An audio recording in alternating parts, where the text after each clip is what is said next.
Boom. Easy red flag. Easy red flag. Oh my gosh. What? Bye. Instant flags. What's up, friends? Welcome back. I was on a run and I just got really excited about this idea. And originally I was like, oh my gosh, I could title this. And then maybe I will. I don't know what the title is going to be yet because so many titles could apply to this idea. How to repel the finance boys and then like to know that you've got a real one. Because I think I've taken for granted some real people in my life. And I have, like, not recently, but I'm just so grateful for the real people in my life, like the real people. The ones that don't want me to dim my light, the ones that support me and uplift me at all times, in all phases, like the ones that see me succeed and feel so happy. You know, the ones that support you, the ones that don't judge you. Anyways, how do we know if we have these people in our lives? And I was looking at it from a relationship perspective because as a girl, I feel like you are raised and taught to like kind of sell your soul to the male gaze devil. You know, like I saw this funny meme the other day that was like, you know, you're not dressing for the male gaze because if the male gaze didn't exist, I'd be dressing a lot here. And I was like, yeah, like I would not that I'm like, ooh, whatever, but I would not be scared to wear certain things all the time. Like even this cute little like corset top thing. It feels so scary to wear this, but it feels so good. It feels so good wearing this. Breaking out of those weird cycles of living and adapting yourself for the men, how do we know that we are in either a healthy relationship or how do we live in a way that repels the ones we don't want and calls in the ones that you do want? So I have like 6 little bullets here. So let's just start there. My tripod is goofy today, whatever. So this first one is kind of fun and it's gonna fit, but it's wearing things that make you feel amazing and make you feel beautiful, regardless of what someone else thinks. What I've learned is when you are with a real man or a real person, they do not look at you and judge what you wear. They look at you and they think you are so beautiful all the time. They think that you look good in everything. They constantly want to chew on you. Like it's never, oh, I'm embarrassed to be around you when you wear that. Or it's like, it's never like, are you really going to wear that out? There's never a hint of anything like that. So if you, and we can make room for people who are like healing and growing, but we are not making room for insecure small people that put the women down when we have done nothing but get attacked. Like it is not my fault that men attack women. It is not my fault. It is never the woman's fault. So let that be the first thing. And a funny example too is like these jeans are really baggy and cozy, massive, like so big, but I love them. I'm so into this baggy jean thing. And what's funny is they don't like hug my so tight that you can like see veins in my thighs. So I kept thinking like, oh, like my partner's not gonna think these are cute. They're not gonna like them. I'm not looking like this sexy female, sexy woman, right? And they were like, what? They were so shaken by the fact that I was concerned what their opinion would be for wearing these. They're like, they look so good. You look good in everything. I'm like, boom. Freaking boom. Like that's how you should feel. I feel surprised sometimes that I am still working past this brainwashing that I've been taught that it's my job to dress a certain way or my job to impress certain people when I'm literally wearing like it feels like anti-male gaze pants and they're just cozy, but the person in my life loves me so much for them. And I feel like that's the biggest green flag ever. Oh my gosh. Right? Okay, so wear what you want. If you're getting pushback on outfits or clothing, red flag, bye. I have some funny ones and I have more serious ones. Oh, this is a good one. My second thing is, let's cross these out so I know that I did them. Be independent. Be independent. When you are independent and happy in your own skin and doing your own thing and not like concerned like, oh my god, am I gonna get enough time with you? Am I gonna see you? Am I gonna blah, blah, blah, blah, blah. Like if you're doing your own thing and loving your time with yourself, and then you also love your time with your partner or your friend or whoever this person is, and like they should also love that for you. They should want you to enjoy time by yourself and enjoy time together. When there is that unhealthy attachment, you begin to devalue your own time. When I spend the most time in here with myself, so why would I prioritize to a toxic extent time with someone else when the independence cultivated can inside of a relationship can be the most healthy thing? It can like it literally has made my relationship skyrocket. like being independent and letting that be a healthy factor. Obviously, if you guys have different attachment styles that are healthy, that's great. But I also notice if you are independent and if that makes a man or someone feel insecure, boom, red flag number 2. It's not a them thing. It's not a personal thing. It's a you getting to enjoy your time thing. It has nothing to do with them. And it's totally good. Like if you feel empowered being a housewife that lives for your husband's schedule, do your thing. But you should not be expected, in no way are you expected to adapt and shape yourself to the person that you're with. If anything, the more you grow internally, the more confident you are, the more independent you are, the happier you are, and the more radiant and glowing and beautiful you are. And that's the person someone wants to be in a relationship with, not the insecure one that's stuck to them like a little leech. They want to be with the person that's independent and knows their value. That takes us to step or tip or whatever, trace, where be confident.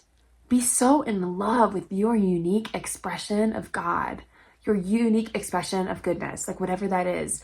Be so in love with the way you exist in the world that you're not changing your beliefs, changing your appearance, changing your anything for someone that you're with or someone you'd want to be with. It's literally the thing that you may think you're being kind right now to that person, but all you're going to do is resent them in years when you realize you have been shoving yourself underneath and hiding who you are because you're trying to make them happy. That's so crappy. Women, that's so crappy. We were taught to do that. Like, I feel like that was my job, was to perform and to be the perfect little housewife looking lady. And that is not who I am. I'm just who I am. And the more that I embrace and love that and cultivate this wholeness and understanding with myself, the healthier and happier my relationships are. My friendships, my family relationships, and my romantic relationship. And let this be another red flag to appear here, the opposite side of the coin. If someone sees you being confident and confident and happy in your own skin and not like dependent on the validation or dependent on liking the things that they like and being like they are to be happy, and if that like icks them out and they feel like insecure around you because you're confident, what? Bye. Bye. Bye, bye, bye. Bye, bye, bye, bye, bye, bye. That should be a really obvious red flag. But we get triggered by those who are confident and happy because sometimes we're not confident and happy and we're like, well, what do they have that I don't, you know? So I love that though. Your tip to find a good person, be confident.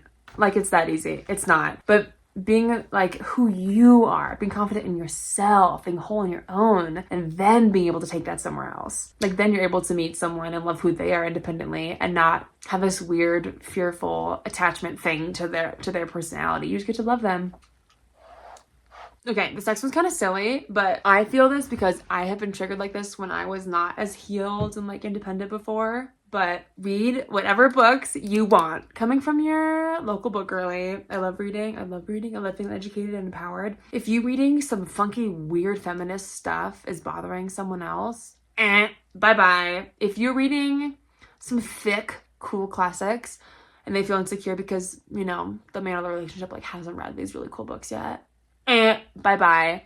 Your job is not to make them, like your job is to love them. Your job is not to like make them feel better by you. You know what I mean? Like some people need to feel better than others to feel good about themselves. Like this is what bullies do. So if you educating and like reading and doing big things for yourself doesn't cause someone to uplift you, but it causes them to want to crush your light, bye.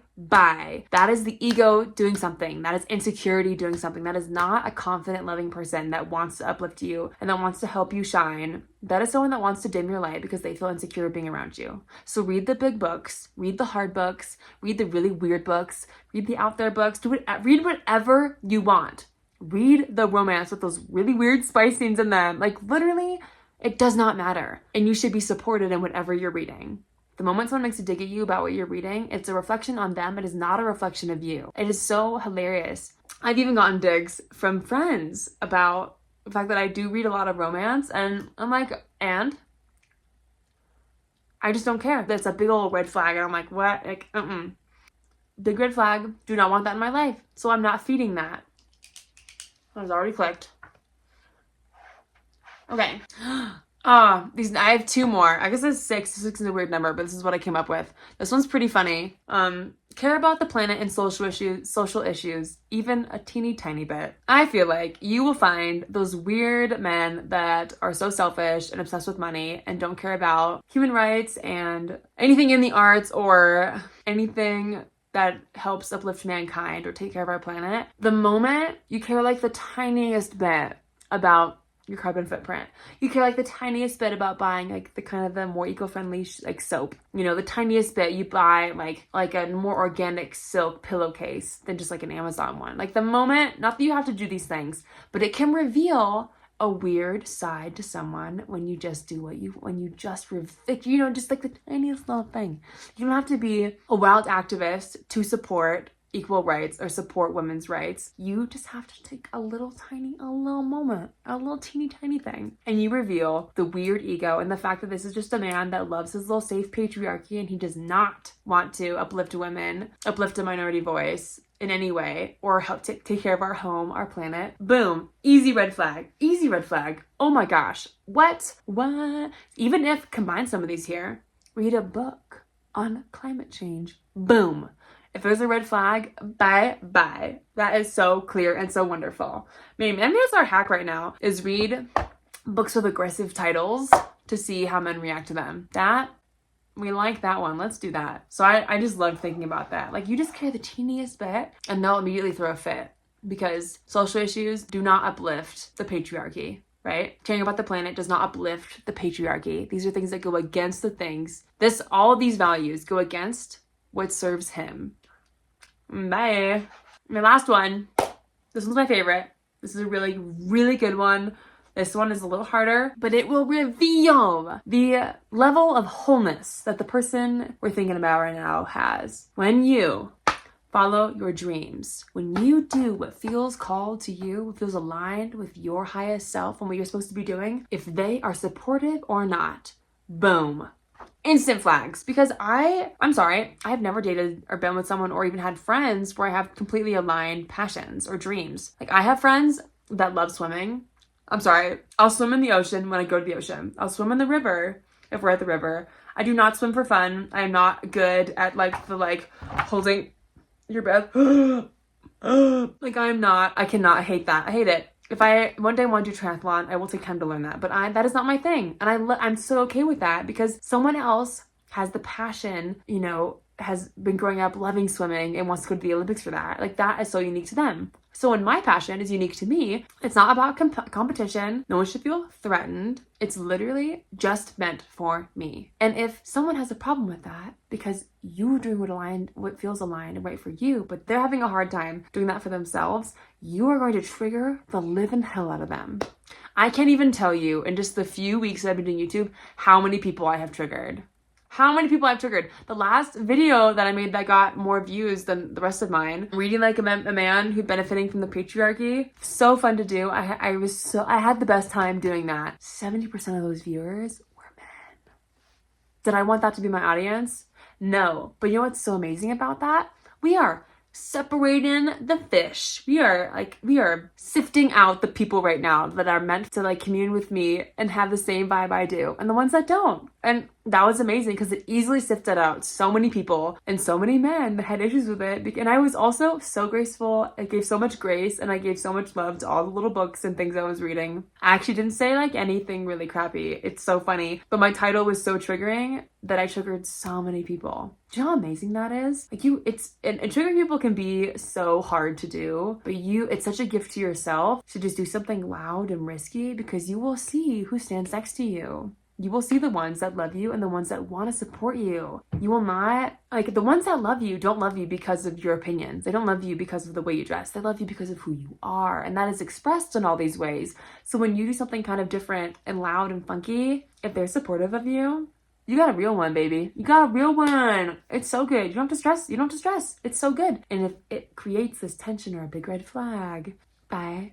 Because at the end of the day, maybe this feels pretty politically charged too, where I'm much more feminist and left-leaning than I even used to be. But it really doesn't even matter what your like political opinions are. You should be allowed to be completely independent and thinking of your own self and whatever you want to think, whatever kind of news stories you want to read, whatever kind of media you want to ingest, you are free to do. And the whole point of this video is finding and knowing that you're with someone that allows you to take up that space, allows you to grow, allows you to learn, allows you to grow to whoever you're meant to be. And so in my head, these 6 things will reveal if the person, this friend, a family member, or your partner is like really a real one, if they're a real one, or if this is an insecure person who is somehow skating through life without real confidence and real care for themselves and just putting others down to make themselves feel better. You know, like that's pretty icky. Pretty icky.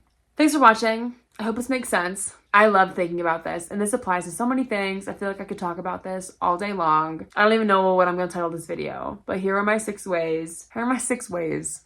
I'll just leave it there. Yeah. Get yourself a cute little like corset thing. I love you. I hope it's helped. And if you're feeling scared because someone in your life is not matching up or lining up with these, or you're seeing these red flags everywhere with someone, you're allowed to give them grace and you're allowed to grow with them, but you don't have to heal them. It's not your job to fix people. You don't have to sit there while they treat you like crap and don't allow you to be yourself. You can walk away. Or you can just tell them, set a boundary. Oh my gosh, number 7 and then like through 100 should be all about how to set healthy boundaries, and that is the most important part of communicating in a healthy relationship, is allowing yourself to set boundaries and allowing your partner to set boundaries, and then boundaries being healthy and beautiful and create this rich experience rather than being boundary free and then you just stepping all over each other on accident. Yeah. So take this, do with it what you please. Yeah. I love you. I want you to experience all the good things. I want you to live so freely and whole. And if you living free and whole means you're not with that person, you will thank yourself in 5 years. You will. You will thank yourself when you understand why everything happened for the reason it did. It is okay. You are loved. You will find people out there that are like you. And I am number 1 right here, person like you, in that I want you to feel whole and loved, and whatever that looks like for you, and that I'm not judging you based off of an appearance or opinion. Okay. Bye.